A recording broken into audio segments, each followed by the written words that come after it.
तो ये मैं हूँ, हमेशा खुश रहने वाला, हंसता खेलता एक लड़का। लेकिन अब मैं कुछ ऐसा दिखता हूँ। कुछ नहीं, बस वो थोड़ा डाउनफॉल चल रहा है।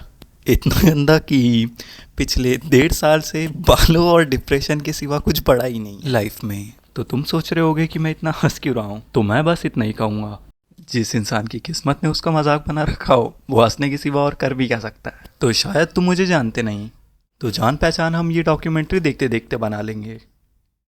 मैं महाराष्ट्र स्टेट बोर्ड का एक स्टूडेंट हूँ और एक इंजीनियरिंग एस्पिरेंट भी। मैं भले ही एवरेज पर एक होशियार स्टूडेंट हूँ। होशियार इतना कि मैं चीज़ें जल्दी सीखता हूँ और डम इतना कि मुझे 1 साल का ड्रॉप लेना पड़ा। तो आज मेरे इंजीनियरिंग एंट्रेंस का रिजल्ट है और मैं एक्साइटेड और नर्वस दोनों हूँ। एक्साइटेड इसलिए क्योंकि मैंने बहुत मेहनत की थी, और नर्वस वो तुम्हें आगे पता चलेगा।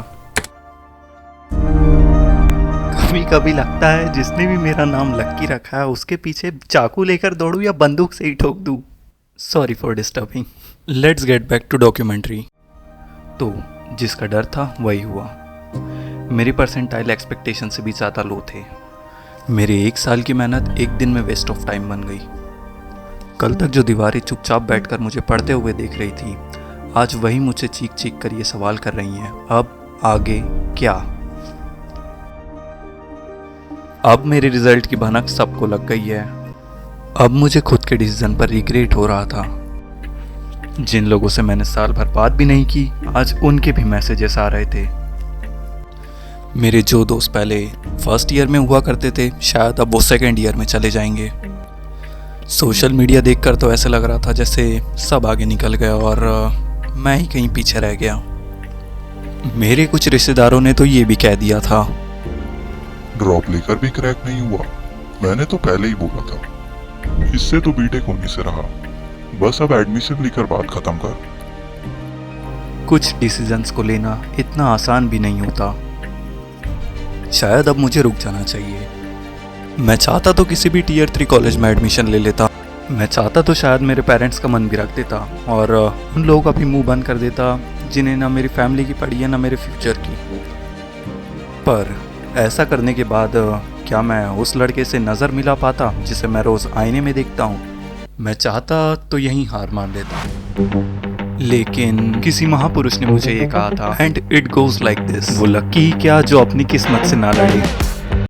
पास आओ, एक बात बताता हूँ, वो महापुरुष मैं ही हूँ। तो तुम भी अब मेरी तरह सोचने लगे? अरे यही तो, अब आगे क्या? कुछ नहीं, बस गिरे हुए मोहरों को वापस सजा दो and here a new game begins. हाँ, तुम बिल्कुल सही सोच रहे हो। Yes, I am taking a drop again, but this time it's gonna be different. तो 1.5 साल एक टेबल और चेयर पर बिताने के बाद मुझे इतना तो पता चल गया था कि मुझे सिर्फ एकेडमिक्स ही नहीं बल्कि थोड़ी सी फिजिकल ग्रोथ चाहिए, थोड़ी सी इंटेलेक्चुअल और बहुत ज़्यादा मेंटल ग्रोथ की भी ज़रूरत है।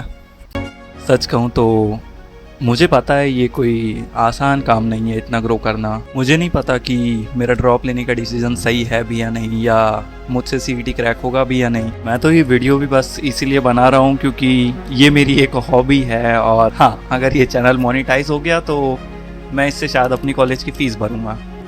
But the main reason is that कि मैं इतनी जगह हाथ पैर मार रहा हूँ क्योंकि मैं फ्यूचर में इस बात का रिग्रेट नहीं करना चाहता कि मेरे पास टाइम था, थोड़ी ज़्यादा मेहनत कर लेता। मैं चाहता हूँ कि जब मैं फ्यूचर में पीछे पलट कर देखूँ तो मुझे वो इंट्रोवर्ट सा, हमेशा चुपचाप रहने वाला या महीने महीने भर घर से बाहर ना आने वाला लड़का ना दिखे, बल्कि जब मैं मेरा पास्ट फिर से देखूँ तो मुझे वो लड़का दिखना चाहिए जिसने एक लास्ट टाइम और ट्राई किया हो। और फिर क्या था, बस थोड़े ड्रेसअप और एक अच्छे हेयर स्टाइल के बाद मैंने वही किया जो मैं कर सकता था। मैं वापस गया फिर एक बार उन किताबों को समझने, उन कंसेप्ट्स को समझने, उस टेबल पर घंटों बिताने के लिए। अब ये सब मुझे बोर नहीं लगता, शायद मैं थोड़ा समझदार हो गया हूँ। अब अपना पास्ट साइड में रखकर मैं वापस लग गया एक बार फिर अपना स्टडी शेड्यूल बनाने के लिए, मगर इस बार कोई एक्सपेक्टेशंस नहीं, किसी को कुछ प्रूफ नहीं करना मुझे, बस एक बार खुद का पोटेंशियल देखना चाहता हूँ।